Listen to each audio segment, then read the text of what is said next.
Lovely viewers, welcome back to my channel. ಇವತ್ತು onion gobi ಫ್ರೈನ ಯಾವ ರೀತಿಯಾಗಿ ಮಾಡೋದು ಅಂತ ನೋಡೋಣ. ಅನ್ನ ಸಾಂಬಾರ್ ಜೊತೆಗೆ ಅಥವಾ ಚಪಾತಿ ಜೊತೆಗೆ ಸೈಡ್ ಡಿಶ್ ಆಗಿ ಬಳಸ್ಬೋದು.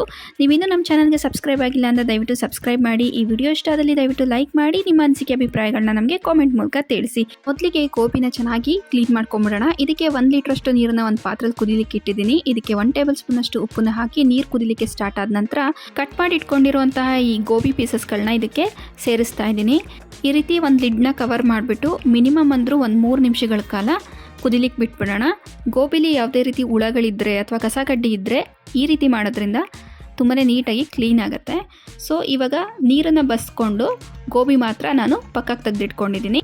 ಈಗ ಆನಿಯನ್ ಗೋಬಿ ಫ್ರೈ ಮಾಡಲಿಕ್ಕೆ ಒಂದು ಪಾತ್ರೆಗೆ ಸುಮಾರು 3 ರಿಂದ 4 ಟೇಬಲ್ ಸ್ಪೂನಷ್ಟು ಅಡುಗೆ ಎಣ್ಣೆನ ಹಾಕ್ಕೊಂಡಿದ್ದೀನಿ. ಎಣ್ಣೆ ಚೆನ್ನಾಗಿ ಕಾದ ನಂತರ ಇದಕ್ಕೆ 1 ಟೇಬಲ್ ಸ್ಪೂನ್ ಜೀರಿಗೆ ಹಾಗೆ 1 ಮೀಡಿಯಮ್ ಸೈಜ್ ಈರುಳ್ಳಿನ ಈ ರೀತಿ ಉದ್ದವಾಗಿ ಹೆಚ್ಚಿ ಹಾಕ್ಕೊತಾ ಇದ್ದೀನಿ. ಸೊ ಇದನ್ನೆಲ್ಲ ಚೆನ್ನಾಗಿ ಬಾಡಿಸ್ಕೊಳ್ಳೋಣ. ಜೊತೆಗೆ 1 ಗರಿಯಷ್ಟು ಕರಿಬೇವನ್ನು ಸಹ ಈ ರೀತಿ ಪೀಸ್ಗಳಾಗಿ ಮಾಡಿ ಹಾಕ್ಕೊತಾ ಇದ್ದೀನಿ. ರುಚಿಗೆ ತಕ್ಕಷ್ಟು ಉಪ್ಪನ್ನು ಸಹ ಸೇರಿಸ್ಕೊಳ್ಳೋಣ. ಉಪ್ಪು ಹಾಗೆ ಒಂದು ಅರ್ಧ ಟೇಬಲ್ ಸ್ಪೂನಷ್ಟು ಅರಿಶಿನ ಪುಡಿ, ಅರ್ಧ ಟೇಬಲ್ ಸ್ಪೂನ್ ಅಚ್ಕಾರದ ಪುಡಿ, 1/4 ಟೇಬಲ್ ಸ್ಪೂನಷ್ಟು ನಾನು ಕಾಶ್ಮೀರಿ ಚಿಲ್ಲಿ ಪೌಡರ್ನ ಹಾಕ್ಕೊತಾ ಇದ್ದೀನಿ. ಕಾಶ್ಮೀರಿ ಚಿಲ್ಲಿ ಪೌಡರ್ ಹಾಕೋದ್ರಿಂದ ಕಲರ್ ತುಂಬಾ ಚೆನ್ನಾಗಿ ಬರುತ್ತೆ. ಆನಿಯನ್ ಎಲ್ಲ ಚೆನ್ನಾಗಿ ಬೇಯಲಿ ಅಂದ್ಬಿಟ್ಟು ಈ ರೀತಿ ಕವರ್ ಮಾಡಿಕೊಂಡು ಕುಕ್ ಮಾಡ್ಕೊತಾ ಇದ್ದೀನಿ. ಒಂದು 2 ನಿಮಿಷಗಳ ಕಾಲ ಚೆನ್ನಾಗಿ ರೀತಿ ಬಾಡಿಸ್ಕೊಂಬಿಡೋಣ. ಈರುಳ್ಳಿಗೆ ಉಪ್ಪು ಖಾರ ಎಲ್ಲ ಚೆನ್ನಾಗಿ ಹಿಡಿಬೇಕು, ಅಲ್ಲಿ ತನಕ ಇದನ್ನು ಚೆನ್ನಾಗಿ ಈ ರೀತಿ ಫ್ರೈ ಮಾಡ್ಕೋಬೇಕಾಗತ್ತೆ. ನಂತರ ಇದಕ್ಕೆ ನಾವು ಕ್ಲೀನ್ ಮಾಡಿ ಇಟ್ಕೊಂಡಿರುವಂತಹ ಗೋಬಿ ಪೀಸಸ್ಗಳನ್ನ ಆ್ಯಡ್ ಮಾಡ್ಕೊತಾ ಇದ್ದೀನಿ. ಸೊ ಇದನ್ನು ಸಹ ಚೆನ್ನಾಗಿ ಈ ರೀತಿ ಮಿಕ್ಸ್ ಮಾಡ್ಕೊಂಬಿಡೋಣ. ಖಾರ ಉಪ್ಪು ಎಲ್ಲ ಈ ಗೋಬಿಗೂ ಸಹ ಚೆನ್ನಾಗಿ ಹಿಡಿಬೇಕು. ಆ ರೀತಿಯಾಗಿ ಚೆನ್ನಾಗಿ ಮಿಕ್ಸ್ ಮಾಡಿಕೊಂಡು ಕವರ್ ಮಾಡಿಬಿಟ್ಟು ಲೋ ಫ್ಲೇಮಲ್ಲಿ ಇಟ್ಕೊಂಡು ಒಂದು 3 ರಿಂದ 4 ನಿಮಿಷನಾದ್ರು ಚೆನ್ನಾಗಿ ಬೇಯಿಸ್ಕೋಬೇಕು. ಇನ್ ಬಿಟ್ವೀನ್ ಈ ರೀತಿ ತಿರುವಾಕೊತಾ ಇರಿ, ಇಲ್ಲಾಂದರೆ ತಳ ಹಿಡಿಯೋ ಚಾನ್ಸಸ್ ಇರುತ್ತೆ. ಇವಾಗ ಇದಕ್ಕೆ ಒಂದು 4 ರಿಂದ 5 ಟೇಬಲ್ ಸ್ಪೂನಷ್ಟು ನೀರು ಸ್ವಲ್ಪ ಹಾಕ್ಕೋಬೇಕು. ತುಂಬ ಜಾಸ್ತಿ ನೀರು ಹಾಕ್ಲಿಕ್ಕೆ ಹೋಗಬಾರ್ದು.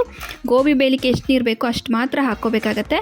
ಹಾಕ್ಕೊಂಡು ಕವರ್ ಮಾಡಿಬಿಟ್ಟು ಇದನ್ನು ಕುಕ್ ಮಾಡ್ಕೊತಾ ಇದ್ದೀನಿ. ಉಪ್ಪು ಖಾರ ಏನೇ ಕಡಿಮೆ ಇದ್ದರೂ ಸಹ ಈ ಸ್ಟೇಜಲ್ಲಿ ಆ್ಯಡ್ ಮಾಡ್ಕೋಬೋದು. ಫ್ಲೇಮ್ನ ಲೋನಲ್ಲೇ ಇಟ್ಕೊಂಡು ಸುಮಾರಾಗಿ ಒಂದು 8 ನಿಮಿಷಗಳ ಕಾಲ ನಾನು ಗೋಬಿನ ಕುಕ್ ಮಾಡ್ಕೊಂಡಿದ್ದೀನಿ. ಇದ್ರ ಮೇಲ್ಗಡೆ ಸ್ವಲ್ಪ ಕೊತ್ತಂಬರಿ ಸೊಪ್ಪನ್ನ ಸೇರಿಸ್ಕೊಂಡ್ರೆ ನಮಗೆ ಆನಿಯನ್ ಗೋಬಿ ರೆಡಿ ಆಗುತ್ತೆ. ಅನ್ನ ದಾಲ್ ಜೊತೆ ಸೈಡ್ ಡಿಶ್ ಆಗಿ ಅಥವಾ ಚಪಾತಿಗೂ ಸಹ ತುಂಬಾ ಚೆನ್ನಾಗಿರುತ್ತೆ. ನೀವು ನಿಮ್ಮ ಮನೆಗಳಲ್ಲಿ ಈ ರೆಸಿಪಿ ಟ್ರೈ ಮಾಡಿ. ಈ ವಿಡಿಯೋ ಇಷ್ಟದಲ್ಲಿ ದಯವಿಟ್ಟು ಲೈಕ್ ಮಾಡಿ. ಮತ್ತೊಂದು ರೆಸಿಪಿ ಜೊತೆ ನಾನು ನಿಮ್ಮನ್ನು ಮತ್ತೆ ಭೇಟಿ ಆಗ್ತೀನಿ. ಅಂಟಿಲ್ ದೆನ್ ಟೇಕ್ ಕೇರ್, ಬಾಯ್.